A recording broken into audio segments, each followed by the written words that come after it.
Hey y'all, good morning. I'm Pagan Kel and this is my first YouTube video.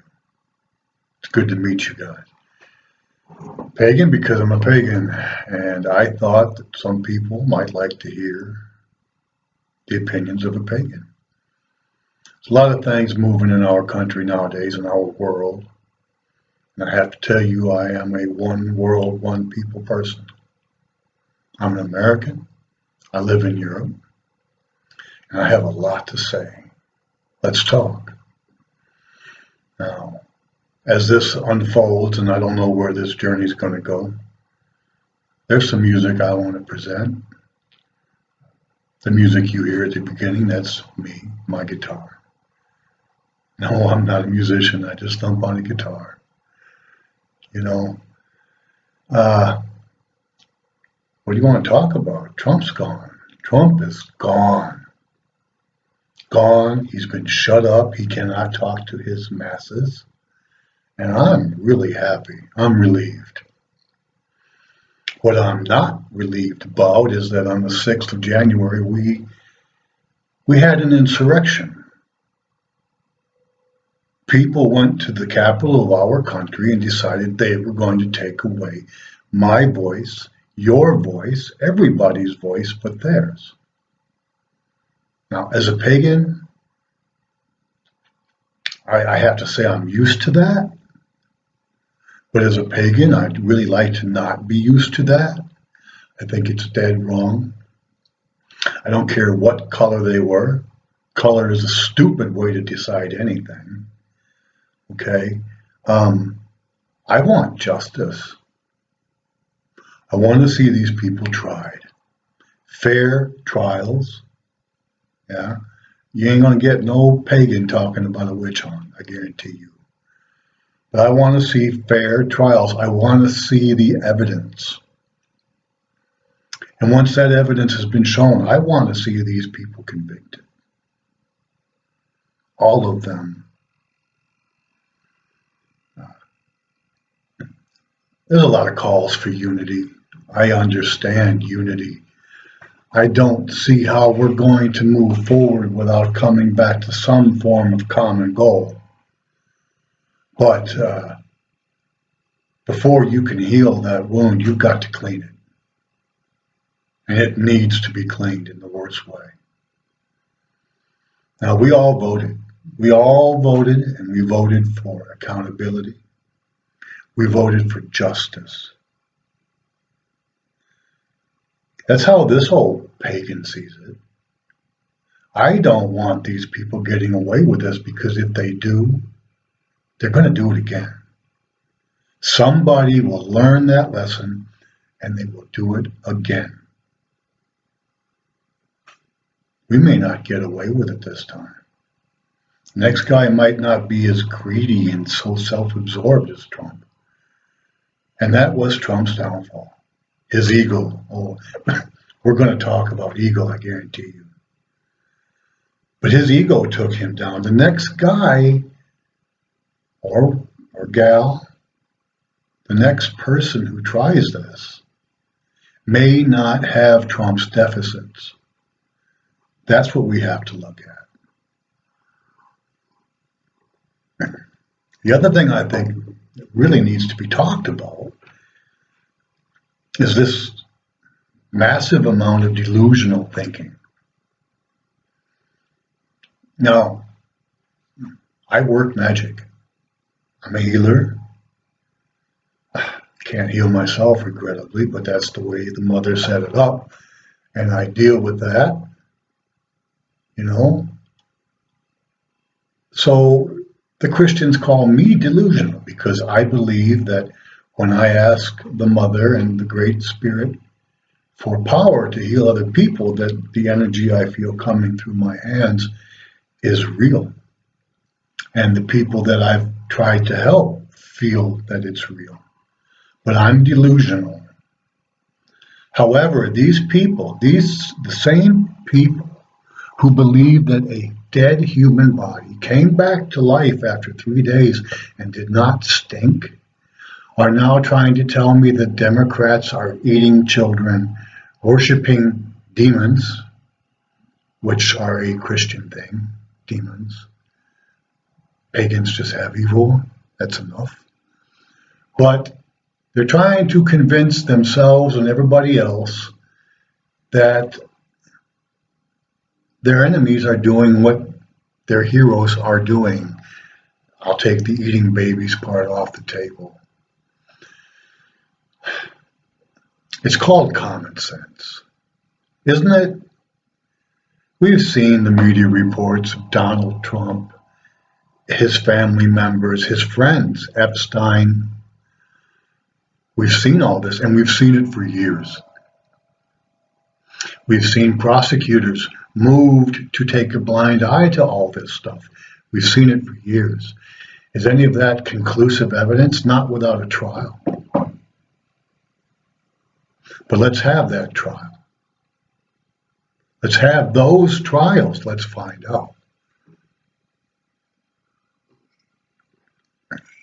Because this nation, our nation, it wasn't perfect before Donald Trump. There were a lot of injustices.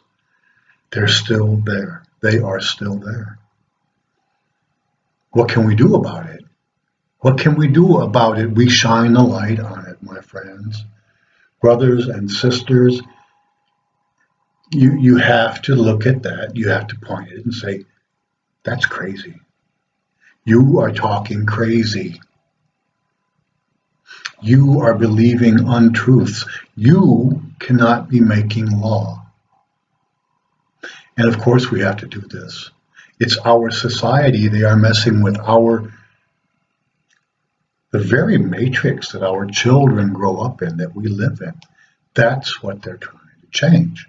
And I've had plenty of that. I've had a lot of that. I'm fairly outspoken, so I get a lot of pushback, and I push back myself. I'm an ex-combat arms soldier, artillery, boom, boom, boom. I came from Christianity. I left it because it made no sense to me. And I found my beliefs, and they are pagan in nature. I can work with Christians, but they don't get to create their own fact-free sphere. That means they have to work with me too, because you and I are here. We are pagans, and lo and behold, we are growing. What is a pagan? Does it seem strange to anybody but me that almost all of us tend to not congregate? We are, geez, what are we? We're solitary very often, but we have a common belief, a belief in tolerance and the dignity of each other's beliefs. You know, if a Christian needs to believe that, I have the ability to look at the good that they do, and I can give them credit for that. But the era of backing down from them and letting them have it all their own way is over. We did that. We kept our own counsel. Pagans, we don't even get mentioned in the news. We are so silent. And look what happened. Look what we got with letting the Christians run. Letting them run wild. It's not good. It's just not good. They do not have our best interests at heart. And I'll even go further and say that they don't really have the communal American best interests at heart. They serve a jealous God who, for my taste, has way too much of Donald Trump in him. Is it any wonder that their hero turned out to be Donald Trump? Donald Trump, who says, "Thou shalt have nobody before me," not even their God. You know, of course, they've been trained. They are a certain type of mentality. They seek that out. But we can't let them do that anymore. we have to get our voices into the game. That's why I'm doing this. Mine's just one voice. But I've got things that need to be heard. I need to say those things. Now remember your pagan tenets. When you speak, you change the universe. When we speak it, we change the outcome. And I'm asking my pagan brothers and sisters to start speaking with me. It's too important not to. Now they've had a long run with their propaganda that they are all good and all perfect, set up against, pick something, the Inquisition, who the hell spreads a religion of light and love with hot tongs, coals, and pincers in Iraq? That's not spreading it. That's enforcing it. I'm glad those days are hopefully gone. Does anybody understand how close we just came to coming back to those days? They were going to execute, after a television military tribunal, the Bidens, the Bushes, the Obamas, anybody they don't like. How long do you think it would be before we ended up on their execute list? In the 1990s, I got into an editorial spat with a bishop, a Baptist minister in Wyoming. And he went so far as to editorialize that I should be jailed for my lack of belief in the Christ. At that time, there were still protections for me. Those people want those protections gone. And we have to do something about it. What am I going to do? I'm going to talk. I'm going to say my piece. I hope you'll come listen. I really do. This has been a lot of fun. I'll see you tomorrow because I've got a lot to say. One world, friends, brothers, sisters. One world, one people. I'm Kel. Thanks for coming by. See you tomorrow.